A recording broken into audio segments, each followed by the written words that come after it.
வேதிகாவின் அருகில் மிக நெருக்கமாக சர்வா வந்து நிற்க ஒரு நொடி அவள் திக்குமுக்காடி போனாள். எங்கே தன்மேல் பாய்ந்து ஏதாவது செய்து விடுவானோ என்ற அச்சம் அவளுக்கு வந்தது. ஏய், என்ன இதெல்லாம்? தள்ளிப்போ, உன்னை என் ரூம்குள்ள விட முடியாது. வேணும்னா போய் சர்வன்ட்ஸ் இருக்கிற ரூம்ல தங்கு, இல்ல ஸ்டோர் ரூம்ல படுத்துக்கோ, அதுதான் உனக்கான இடம். கெட் லாஸ்ட் என்று வேதிகா கோபமாக கத்த, அதுவரை கம்பீரமாக நின்று கொண்டிருந்த சர்வாவின் முகம் அடுத்த நொடி மாறியது. அவன் விலகி பின்னால் வர வேதிகா வேகமாக கதவை சாத்திவிட்டாள். அது சரி, நான் அந்த நைட் ஃபுல்லா குடிச்சு மட்டை ஆயிட்டேன், ஒத்துக்கிறேன். ஆனா இவ எதுக்கு கதவை திறந்து வச்சுக்கிட்டு தூங்குனா? இத கேட்டா லாஜிக் பேசுறியான்னு கேப்பா. எதுக்கு என்று தனக்குள் சொல்லிக் கொண்டவன், இதுக்கு மேல இங்க நின்னு நம்ம அசிங்கப்பட வேணாம் என்று முடிவெடுத்து விட்டு அவள் சொன்னது போல சர்வன்ட்ஸ் தங்கும் இடத்திற்கு வந்தான். நல்ல வேளையாக ஒரு பெட் ஃப்ரீயாக இருந்தது. அட்லீஸ்ட் இதாவது கிடைச்சதே என்று நிம்மதியானவன் அடுத்த நிமிடம் அதில் படுத்து தூங்கியே விட்டான். எந்த இடத்தில் தூங்குகிறோம் என்பதெல்லாம் அவனுக்கு கவலையே இல்லை. புதிதாக தனக்கு ஒரு குடும்பம் கிடைத்துவிட்டது என்ற எண்ணமே அவனுக்கு பெரும் நிம்மதியை கொடுத்தது. அடுத்த நாள் காலை எழுந்து சீக்கிரமாக ரெடியாகி விக்ரமனின் ஆபீஸுக்கு வந்த சர்வா முதலில் அங்கு பார்த்தது தீரஜைதான். போயும் இவன் மூஞ்சிலியா முழிக்கணும் என்று சர்வா கடுப்பாக, இவன் எங்க வந்தான் என்று எரிச்சலோடு அவனை பார்த்தான் தீரஜ். பிறகு செக்யூரிட்டியிடம், அங்க ஒருத்தன் வரான் அல்ல, அவனை அங்கேயே ஸ்டாப் பண்ணு, உள்ள விடாத, அப்படி விட்டா உன் வேலைதான் போகும் என்று கூறி அனுப்பி வைக்க, அந்த செக்யூரிட்டியும் உள்ளே நுழைய வந்த சர்வாவை உடனே தடுத்து, ஏய், இங்கெல்லாம் வரக்கூடாது, வெளியே போ என்று கோபமாக கூறினான். இது எல்லாம் தீரஜ் ஏற்பாடு என்று புரிந்து கொண்ட சர்வா ஒரு பெருமூச்சுடன், ஹலோ, எதுக்காக இப்ப என்ன வெளியே போக சொல்றீங்க? நான் இங்க விக்ரமன் சாரை பார்க்க வந்திருக்கேன் என்று கூற, செக்யூரிட்டி பதில் சொல்லும் முன், என்ன சர்வா, என்னமா விக்ரமன் சார் உனக்கு கீழே வேலை பார்க்கிற அசிஸ்டன்ட் மாதிரி திமிரா பேசிக்கிட்டு இருக்க? முதல்ல உன்னோட ஸ்டேட்டஸ் என்னங்கிறத புரிஞ்சுக்கோ. இந்த கம்பெனிக்கே ஓனர் மாதிரி துள்ளக்கூடாது. ஏதோ தங்கச்சி புருஷனா போயிட்டியேன்னு அக்கறையில சொல்றேன். முதல்ல கிளம்பு என்று வேண்டுமென்றே சர்வாவை மட்டம் தட்டும் எண்ணத்தில் கூறினான் தீரஜ். உங்க அக்கறை சக்கரை எல்லாம் எனக்கு ஒன்றும் தேவையில்லை, உங்க வேலையை மட்டும் பாருங்க என்று முகத்தில் அடித்தது போல சொன்ன சர்வா செக்யூரிட்டியிடம், இப்ப நான் உள்ள போகணும், விடுவீங்களா மாட்டீங்களா என்றான் அதே கோபத்தோடு. அதான் விட முடியாதுன்னு சொல்லிட்டேனே என்று தெளிவாக அந்த செக்யூரிட்டி சொன்ன நேரம், நீங்க உள்ள போகலாம் என்று பின்னால் இருந்து ஒரு பெண்ணின் குரல் கேட்டது. சர்வா திரும்பி பார்க்க அவள் செக்யூரிட்டியை முறைத்தாள். வெள்ளை ஷர்ட் மற்றும் கருப்பு ஸ்கர்ட்டில் அவள் மிகவும் அழகாக இருந்தாள்.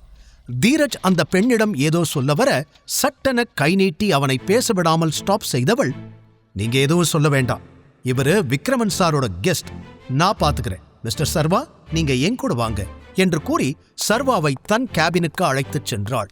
பல்பு வாங்கிக் கொண்டு காதில் புகை வந்தபடி நின்றான் தீரஜ். அன்று பார்ட்டியிலும் சரி, இன்று ஆபீஸிலும் சரி, ஒரு சாதாரண டிரைவரின் மகனுக்கு இவ்வளவு மரியாதையை ஏன் விக்ரமன் கொடுக்கிறார் என்று நினைக்கும் போது தீரஜுக்கு வயிறெறிந்தது. இருவரும் சேர்ந்து 2வது மாடியிலிருந்த ஒரு கேபினிற்கு வந்தனர். ஒரு ஃபைலை சர்வாவிடம் அவள் கொடுத்தாள். அதில் 9 விதமான வேலைகளின் பெயர் எழுதியிருந்தது. அதை பார்த்து கொண்டே, உங்க பேர் என்ன என்று கேட்டான் சர்வா. கீர்த்தனா என்று ஒரே வார்த்தையில் கூறினாள் அவள். ஓகே கீர்த்தனா, இதுல சில ஜாப் பக்கத்துல ஸ்டார் போட்டிருக்கே, அப்படின்னா என்ன அர்த்தம் என்று அவன் கேட்க, அதுல எல்லாம் ஆல்ரெடி ஆள் இருக்காங்கன்னு அர்த்தம். ஸ்டார் இல்லாததை மட்டும் நீங்க பாருங்க, அதுல உங்களுக்கு எந்த ரோல் வேணும்னு சொல்லுங்க, நான் ரெடி பண்றேன் என்று பொறுமையாக விளக்கம் சொன்னாள். அப்படியா என்று கேட்டுக்கொண்ட சர்வா அதிலிருந்த மேனேஜர் ரோலை செலக்ட் செய்து கொண்டான்.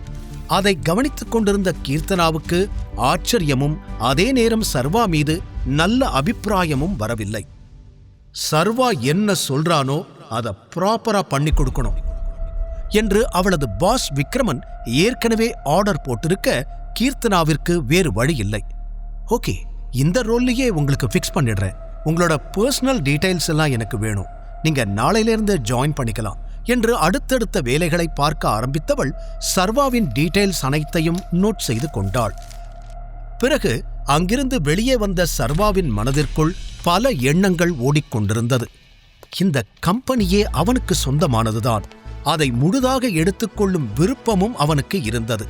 ஆனால் ராணா மற்றும் அவனது மகன் சூர்யாவின் முகத்திரையை கிழிக்கும் வரையிலாவது தன் ஐடென்டிட்டியை மறைத்து வாழ்வது என்று முடிவெடுத்தான். நாளையிலிருந்து ஒரு கம்பெனியில வேலை பார்க்க போறேன். முன்னாடி மாதிரி பழைய ட்ரெஸ் எல்லாம் போட்டுட்டு வர முடியாது. ஃபர்ஸ்ட் புது ட்ரெஸ் வாங்கணும். அப்புறம் இந்த பட்டன் போனையும் மாத்தணும். ஒழுங்காவே வேலை செய்ய மாட்டேங்குது. வேற என்னெல்லாம் பண்ணணும் என்று தனக்குள்ளேயே பேசிக் கொண்டிருந்தவனுக்கு இப்போது வேதிகாவின் பெற்றோர்களை சமாளிக்க இந்த வேலை மிகவும் முக்கியமாக தோன்றியது. தீரஜ் இன்னும் வெளியில்தான் நின்று கொண்டிருந்தான். சர்வா எதற்கு இங்கு வந்தான் என்பதை தெரிந்து கொள்ளாமல் அவனுக்கு மண்டையே வெடித்து விடுவது போல இருந்தது. அவனை கண்டுகொள்ளாமல் கடந்து சென்ற சர்வா நேராக பேங்க் நோக்கி சென்றான். விக்ரமன் அவனுக்கு கொடுத்த செக்கை இப்போது வரை அவன் பணமாக மாற்றவில்லை. அதற்காகவே பேங்கிற்கு வந்து சேர்ந்தான். அங்கு நுழைந்ததுமே முதலில் தென்பட்ட பாஸ்கரை பார்த்ததும் சர்வாவின் மூட் ஸ்பாயிலானது. பாஸ்கர் ஆகாஷின் நண்பன். சர்வாவின் வறுமையை குத்திக்காட்டி ஏதாவது பேசியபடி இருக்கும் ஒரு சீப் கேரக்டர். சர்வாவை பார்த்ததும் பாஸ்கர் நக்கலாய், பாருடா பெரிய பெரிய ஆளெல்லாம் பேங்குக்கு வந்திருக்காங்க என்று சிரிக்க, சர்வா அவனை கண்டுகொள்ளாமல் வந்த வேலையில் குறியாக இருந்தான். பாஸ்கரும் பெரிய பணக்காரன் கிடையாது. ஜஸ்ட் அப்பர் மிடில் கிளாஸை சேர்ந்தவன்தான். இருப்பினும் தன்னை பணக்காரன் போல் காட்டிக்கொள்வதற்காக காஸ்ட்லியான உடைகளை மட்டுமே அணிவான்.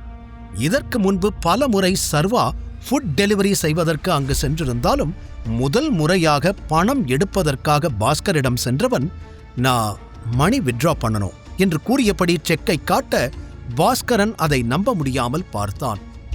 பெரிய அமௌண்ட்டை மட்டும்தான் செக்கை வச்சு எடுக்க முடியும் தெரியும்ல என்று கேட்க அவன் குரலே இளக்காரமாய் இருந்தது. நான் எடுக்க போற பணமும் பெரிய அமௌண்ட் தான். சோ கண்டிப்பா உன்னால கவுண்டர்ல இருந்து அதை கொடுக்க முடியாது. என்ன மேனேஜர் கிட்ட கூட்டிட்டு போ என்று சர்வாவும் கெத்தாக கூற பாஸ்கர் வெடித்து சிரிக்க ஆரம்பித்தான். உன்ன மேனேஜர் கிட்ட கூட்டி போய் ஏன் வேலை போறதுக்கா? கூடு, எவ்வளவு பெரிய அமௌண்டா இருந்தாலும் நானே கொடுக்கிறேன் என்று சர்வா சுதாரிக்கும் முன்பே அவன் கையில் இருந்த செக்கை பிடுங்கி பார்த்தவன் அதில் எழுதியிருந்த 50 கோடி அமௌண்டை பார்த்து அதிர்ச்சி அடைந்தான். அடுத்த நிமிடம் முகம் மாறி வேகமாக அதை கிழித்து போட்டான். ஏய், என்ன பண்ற என்று சர்வா கோபமாய் கேட்க, பாஸ்கரோ, செக்யூரிட்டி, உடனே இவனை வந்து புடிங்க. ஃபேக் செக் கொண்டு வந்து பேங்கை ஏமாத்த பார்க்கறான். நான் இப்பவே போலீஸ்க்கு கால் பண்றேன் என்று கத்த, சர்வாவோ தன்னை பிடிக்க வந்த செக்யூரிட்டிகளிடமிருந்து திமிரியபடி கிழிந்து கிடந்த செக்கை ஆத்திரமாக பார்த்தான். மரியாதையா என்ன விட சொல்லு என்று சர்வா சீறிக்கொண்டிருந்த பொழுதே திடீரென்று அந்த இடத்தில் பயங்கர ஸ்ட்ராங்கான ஒரு பெர்ஃப்யூம் வாடை அடிக்க, தொடர்ந்து அழுத்தமான காலடி சத்தத்தோடு யாரோ உள்ளே வருவது தெரிந்தது.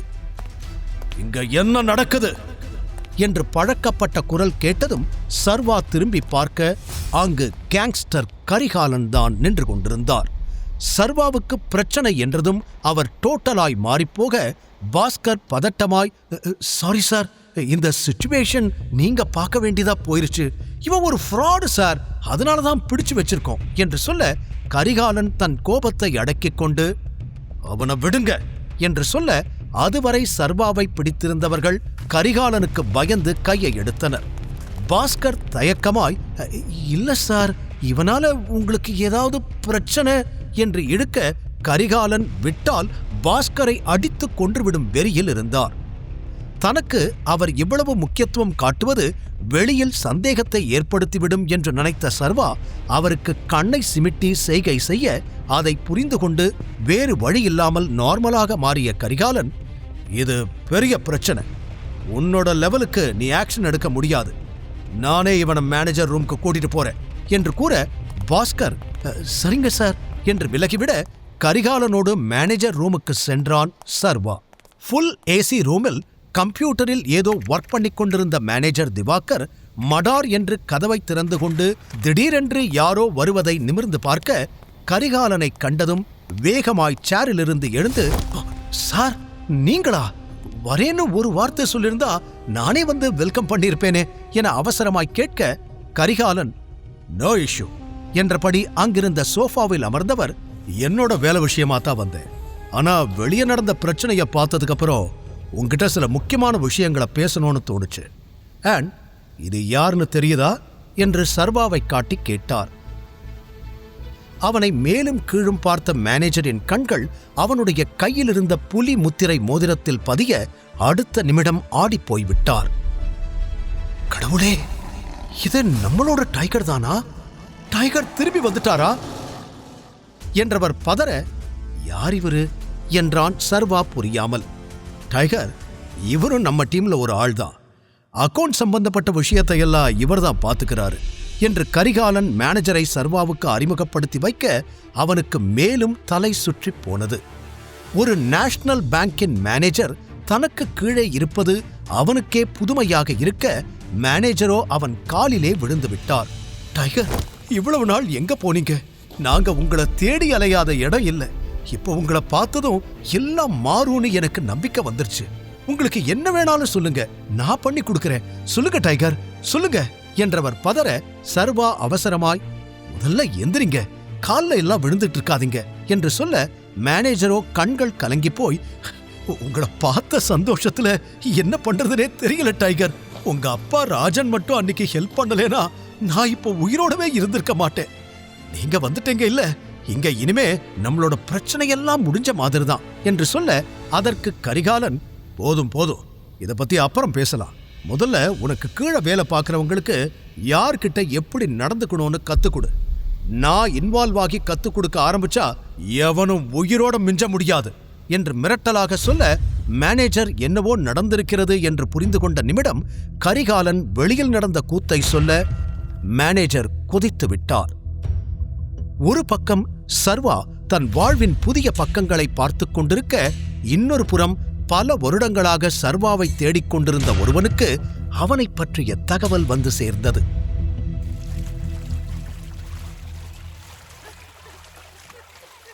பருமனான உடல், கண்ணில் கருப்பு கண்ணாடி, கழுத்தில் பட்டையான தங்க சங்கிலி, தோள்பட்டையில் பெரிய கழுகு டாட்டூ என 50 வயதில் முரட்டுத்தனமாக இருந்த அந்த நபர் நீச்சல் குளத்தில் சிகார் புகைத்தபடி ஓய்வெடுத்துக் கொண்டிருக்க, அப்போது அங்கு வந்த அவனது செக்ரட்டரி, சார், எனக்கு இப்பதான் நியூஸ் கிடைச்சது, டைகர் திரும்பி வந்துட்டானா